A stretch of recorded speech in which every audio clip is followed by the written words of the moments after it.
Catus, Maximus here, this time with a little video about the DW890 sheet metal shears. Actually, a long time ago, I also had a pair of DW890s, Type 2s. Sheet metal shears, whoever invented both the cement fiberboard shear heads and these thin, mild steel shear heads, 18 gauge shear heads, had them patented, and when the patent ran out, everybody just copied the same design. As far as I can tell, there might be a different grade of materials between the cheapest of the Chinese ones, like the Wens, and the $40 or $50 Amazon ones, and the $200 Makitas, the DeWalt, Milwaukee's. Pretty expensive tool just because they don't sell a lot of them, but I suspect they're a higher margin because there's just no real reason that this head is so much more expensive than like a drill chuck and associated spindle, where the drill version would cost $100, but when you get it with the sheet metal head, it costs $200. So on places like Home Depot, they haven't updated. This one's still pretty old. If we look at the stamping, we can just see 2007, and I think they're still selling this very same model today. If it ain't broke, don't fix it. 6.5 amps. So they on the Type 3s, they did upgrade them. A little bit more power just to make them a little bit faster. So what these are is they're designed for sheet metal siding and sheet metal roofing, doing the long cuts, and then you still use your red greens. These happen to be straight cutting yellows. DeWalt sells a lot of these, so there are a few comments. If you get metal bunched up, maybe a defect in the moving jaw here, this is the moving jaw, and that's all it is a simple pair of shears. If you cut too thin of a metal, it just pulls it up, and if you cut too thick, it puts so much stress that either this tang will break off. Inside here, there's just a bearing that just runs around on a little eccentric. There's a fork here, so the bearing just goes like this, and that's what causes the jaw motion. So what else can break is the two little tines on that fork in there. Back to being these so standard, I believe you can use any set of blades, and it's like $40 for a set of blades for the DeWalt, and it does come with a new little needle bearing.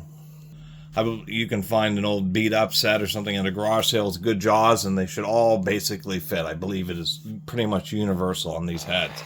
So the other deal is they make straight cuts. Heavier duty sheet metal shears use two really heavy duty blocks and a heavy duty plunger to make thicker cuts, and they're more bypassing. These are just for thin cuts going fast.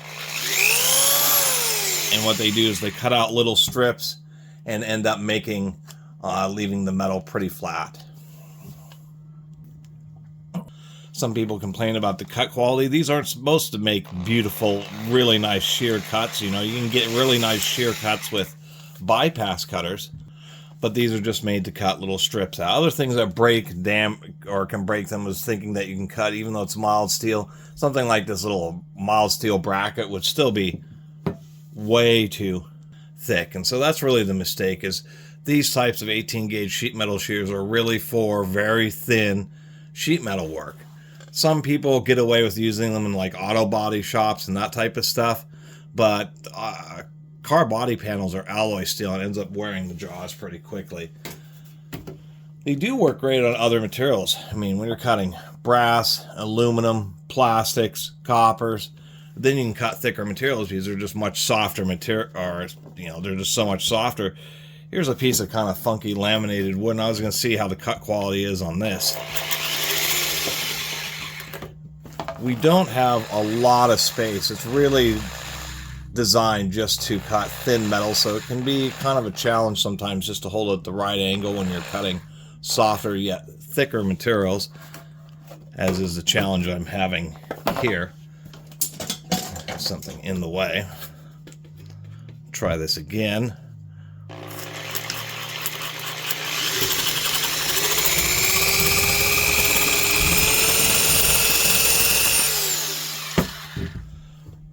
So even on a pretty fibrous piece of material, even though it's pretty dry, I think these leave just fine of an edge. I mean, if you're cutting thin veneer type material like this, these would actually be a pretty good option versus a saw, a whole lot less of dust. The other thing that makes these interesting is the fact that they have DeWalt has different plastic housings depending on the nature of the tool. If it's like a drywall screwdriver, instead of having vents And you can see that these vent holes here are actually blocked off. Where on like a drill, they would be open so you can pull air right past the brushes. This is using the, and I find it curious that they are using this design, which is the vent intake is right here, and it pulls it through through a convolution inside the tool, and then blows it back out through these vents. Ostensibly, that's to help reduce some clogging. But that's not really a concern when it comes to sheet metal shears. It's a concern with drywall screwdrivers because they're around tons of dust. But I still find it interesting that they're using that same motor housing here. Otherwise, it's a double reduction theoretically. I mean, DeWalt does make a 1200 RPM heavy-duty 3/8 carpenter's drill that's like this. And I suspect it's all... Well, it's mostly the same, except for there's a different spindle and a different gear ratio, as this is a 2,500 cuts per minute, meaning 2,500 RPM. You can special order some parts and actually have your own custom 2,500 RPM heavy-duty metal gearbox drill, which is something DeWalt doesn't have. They have their common 2,500 RPM drills, but they're the plastic clamshell style, and so this could be a base for doing that. And it's kind of interesting how you can do that with a lot of tools. Anyway, I'll show inside the gearbox real quick. So I'd open up the back. This thing is like effectively brand new. Instead of using a standard cord pinch, they just use this kind of clip-on system, which works just fine. Non-reversing, so the wiring is super simple. This thing was like brand new. Pretty stoked to have found this. This was at a, I should say, post-marital separation garage sale. Had a bunch of tools, you know, lady and her kids, they were having a big garage sale.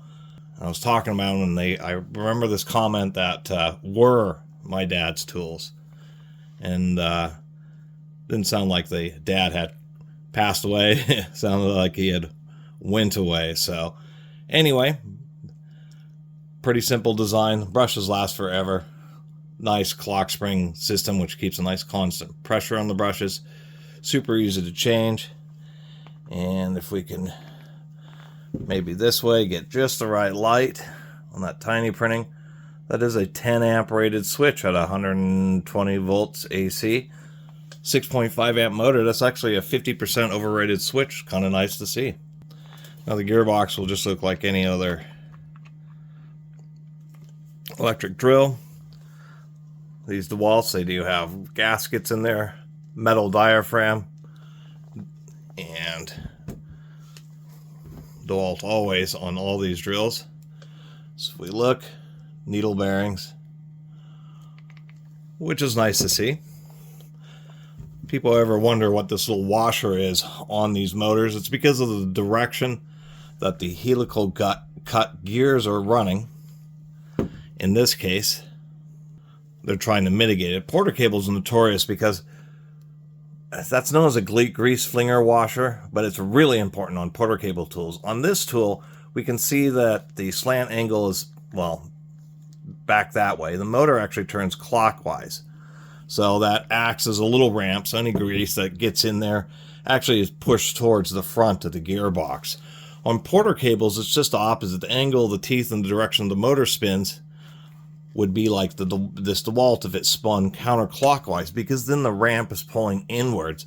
So any grease that gets in the gears, rather annoyingly, with a surprising amount of pressure and vigor, the grease will actually get pulled down the gear teeth of the motor arbor, actually create enough pressure to actually start pushing past the seal of the bearing, and then the grease will fling out through the fan hole on this, just this big fan, this big arc. So I've done that several times myself.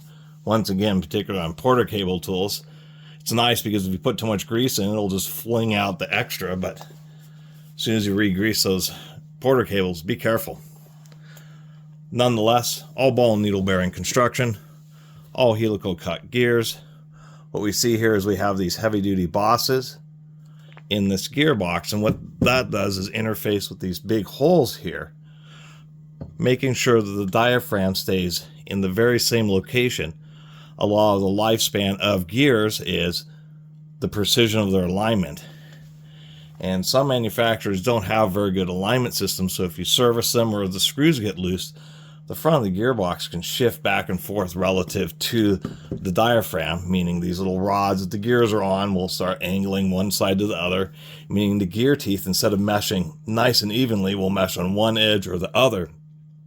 That creates a high pressure zone and can actually just blow through gears, can make them wear out 10 times faster. And I'm maybe incorrect. I thought this motor turned clockwise, but it may actually turn counterclockwise. No, it turns clockwise.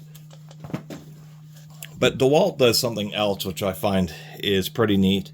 As you can see, what they have done is there's actually on their drills, it's a radial needle bearing, but this is a radial ball bearing, but it's a thrust bearing. That is a rolling thrust bearing. And DeWalt's one of the only manufacturers I've seen do that. Milwaukee will use a ball bearing on the thrust side because ball bearings can take both axial and thrust loads, but DeWalt chooses to use two separate bearings, a needle bearing for axial loads and a separate rolling thrust bearing, which is technically heavier duty because you have two separate bearings that are optimized for the load, the direction that they are loaded.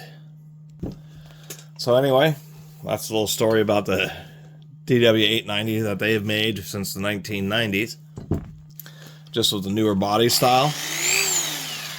And for the few people who've had problems with these, I mean, it's almost always the center jaw that breaks. If you use these a bunch, the side jaws will wear, but usually it's like $20 and you can get a new center jaw if it ever has a problem. And as far as the DeWalt's, I mean, these housings and motors and triggers are like so proven, and they're half-inch DW235G half-inch drills, and these one-piece and fiberglass reinforced nylon bodies. These things are pretty darn tough. So basically, it's the kind of tool, if you have any issues, it's going to be real early in using it, and you get a different one, and they'll just last years and years. This one doesn't have very much use, but it already is from 2007. Technically making it 17 years old, and this one definitely works just fine, even though it does once again have low hours. Anyway, thanks for watching.